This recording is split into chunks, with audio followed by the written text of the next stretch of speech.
오늘 주시는 하나님의 말씀은 여호수아 15장 말씀입니다. 지금 읽은 15장부터 19장까지는 이런 읽기가 계속될 것 같아요. 각 지파가 분배받은 땅에 대한 말씀입니다. 간혹 가다가 우리가 다른 성경의 다른 구절에서 나오는 이름들이 나오지만 대부분은 거의 처음 읽어보는 그런 지명들이죠.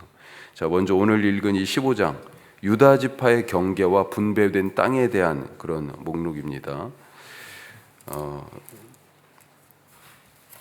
유다 지파의 이 경계를 지금 보면 1절 끝에 남쪽으로는 에돔 경계고 그리고 또 남쪽 끝이 신광야까지다 이렇게 되어 있는데 이스라엘 백성들이 홍해에서 와가지고 신광야를 지나서 그 신광야에 있는 시내산에 이르렀어요. 거기에 나오는 신광야하고 여기에 지금 써 있는 신광야는 다른 것입니다. 히브리 말이 달라요. 조금 더 정확하게 발음하면 여기는 신광야가 아니고 찐광야입니다. 찐광야.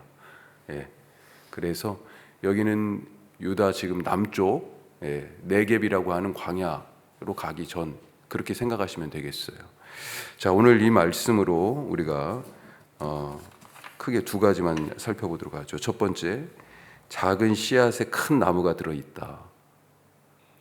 작은 씨앗에 큰 나무가 작은 씨앗에 들어있어요. 유다는 주로 예루살렘 아래쪽 오늘 읽은 것처럼 가나안 남부 지역의 땅을 받았습니다.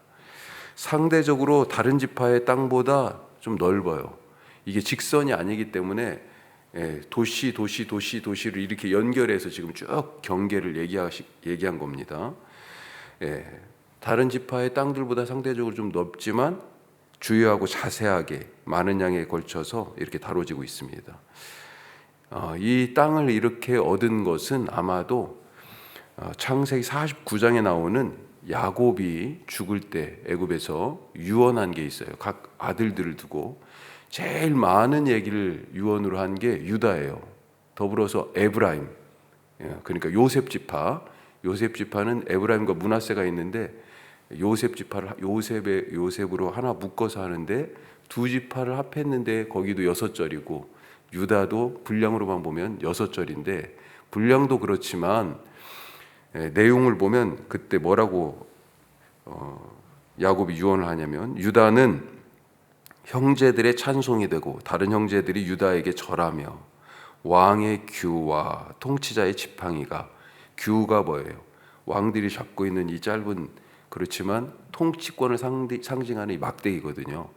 이 규와 통치자의 지팡이가 떠나지 않을 것이다. 이렇게 축복했었습니다.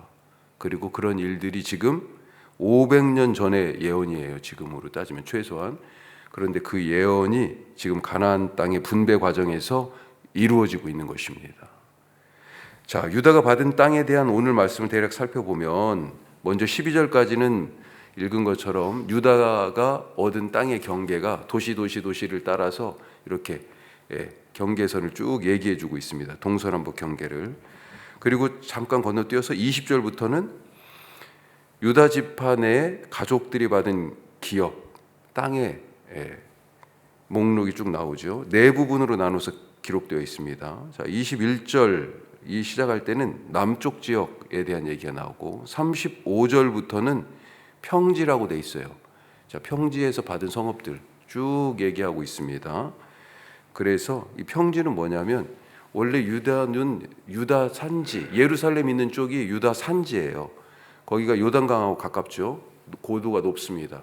그 다음에 이쪽으로는 어때요? 지중해가 있잖아요. 그래서 이 비탈길과 지중해 가까운 쪽은 평지예요. 그래서 평지라고 표현이 되어 있습니다. 여기.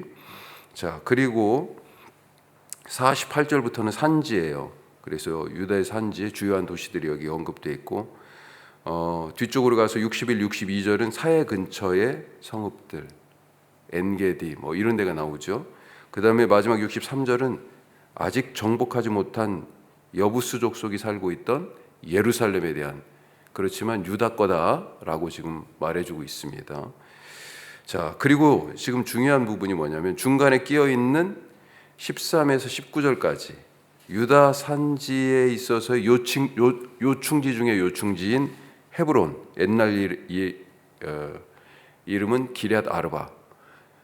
기럇은 갑자기 제가 까먹었어요. 기럇이 뜻이 성읍이라는 뜻입니다. 성읍. 기럇 아르바잖아요.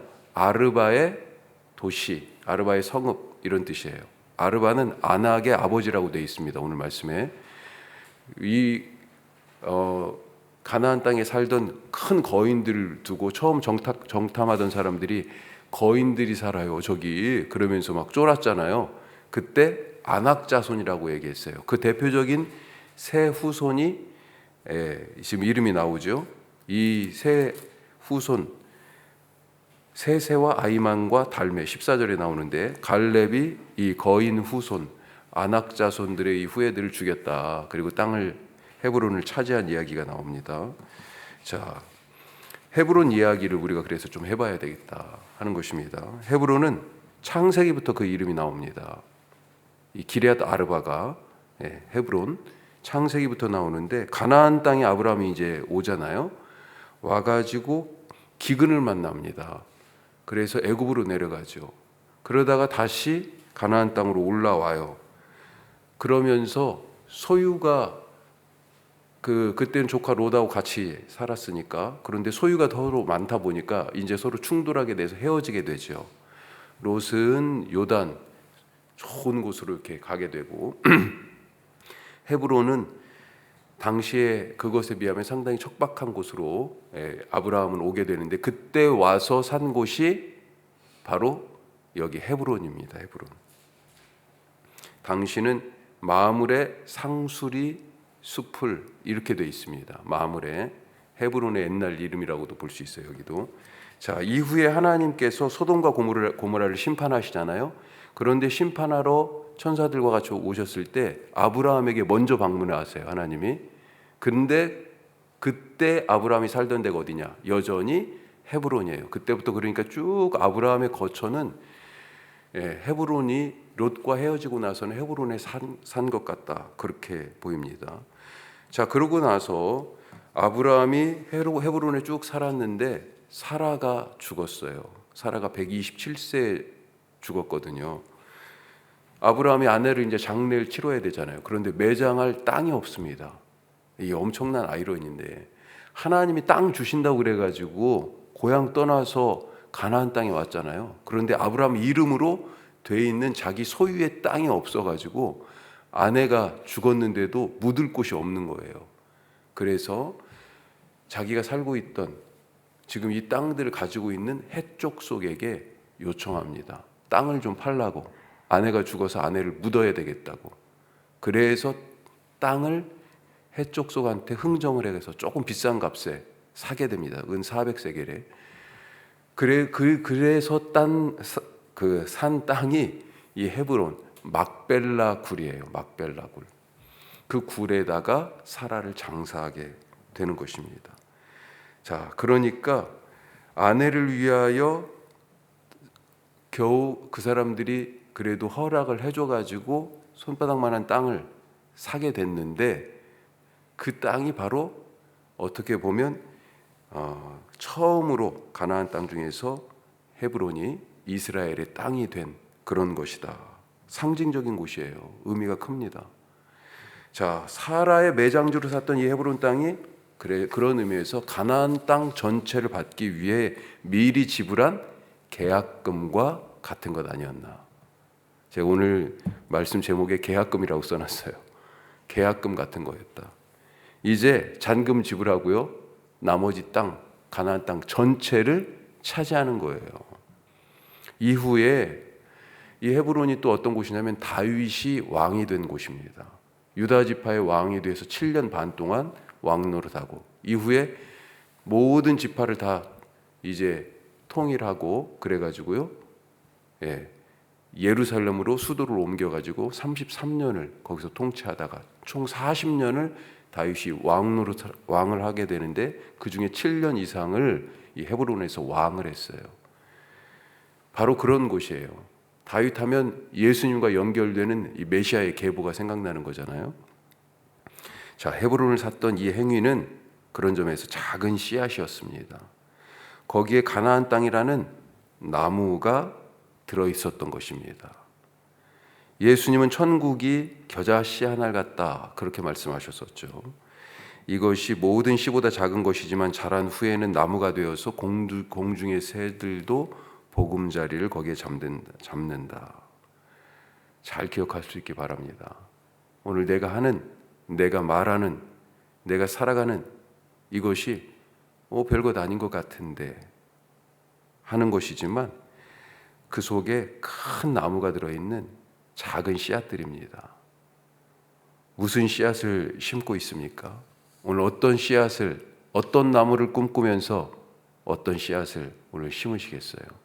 하나님이 기뻐하시는 좋은 의의 나무의 씨앗을 심으시기를 주님의 이름으로 축복합니다. 자, 두 번째로 완성을 향해 나가자. 우리는 완성되어져 가는 존재예요. 구원 받았지만 구원의 완성을 향해 가잖아요. 홍해를 건넜지만 가나안 땅을 향해서 계속 광야 길을 가는 그런 존재라고 성경이 가르쳐 주잖아요. 우리는 구원 받았어요. 하지만 구원의 완성, 두렵고 떨림으로 그 완성을 이루어가는 존재다. 자, 유다가 받은 성읍들은 전체 다 세어보니까 122개입니다. 122개. 많은 땅을 받았어요. 자, 그런데 자세히 보면 말씀을 안 드렸습니다만 나중에 다른 지파에게 속하게 되는 땅들도 좀 있어요. 시므온 지파. 땅이 적어가지고 나중에 유다 땅을 좀 줘요.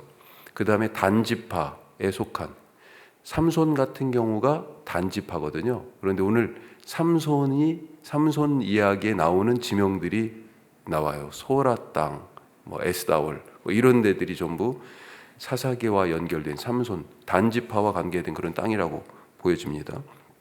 자, 그런데 무엇보다도 눈에 띄는 그 도시들이 있어요. 오랫동안 이 여호수아 시대 지나고 사사기를 통과하면서도 오랫동안 블레셋의 관할하에 있던 그런 곳들이 몇 곳 보입니다. 지중해와 가까운 평지의 성읍들 중에 45절부터 세 도시가 나옵니다. 세 개의 도시가.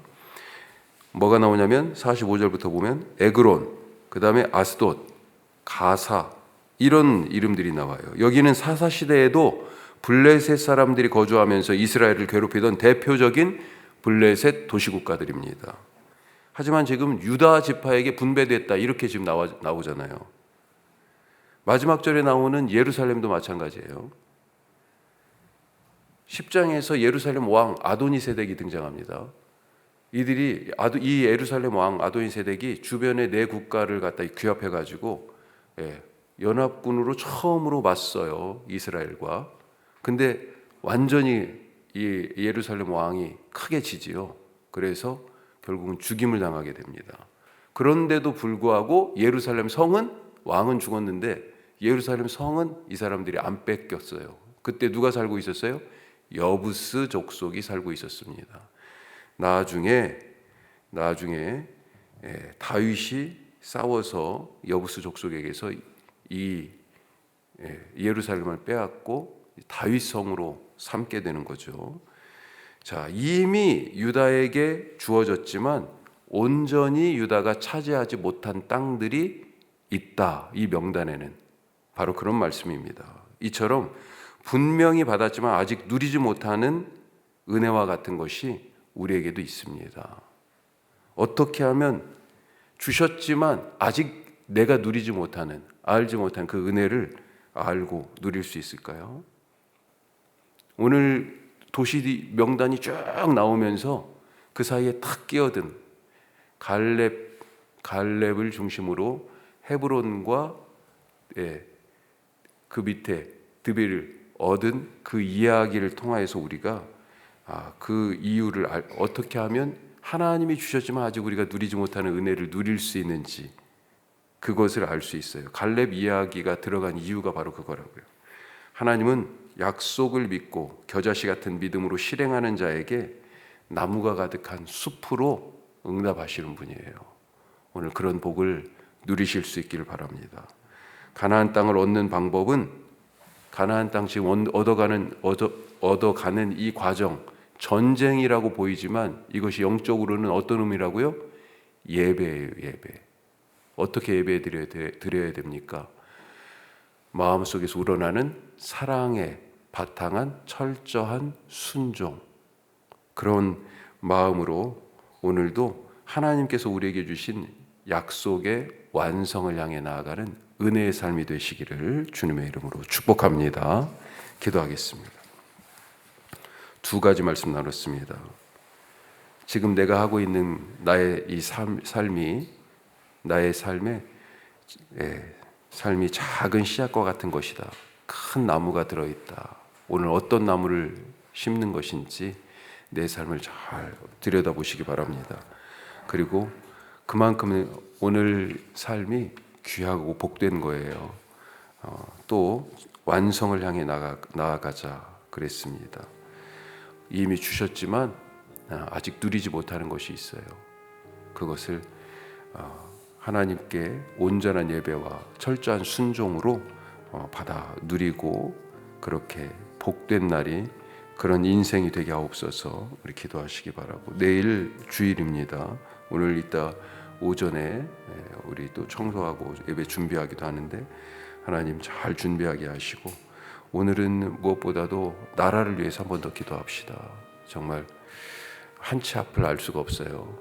하나님의 의가 세워지고 서로의 다름들 속에서 하나됨을 또 만들어 갈 수 있는 그런 지혜를 허락하여 주시옵소서. 나라를 위해서 간절하게 기도하실 수 있길 바랍니다. 기도하겠습니다.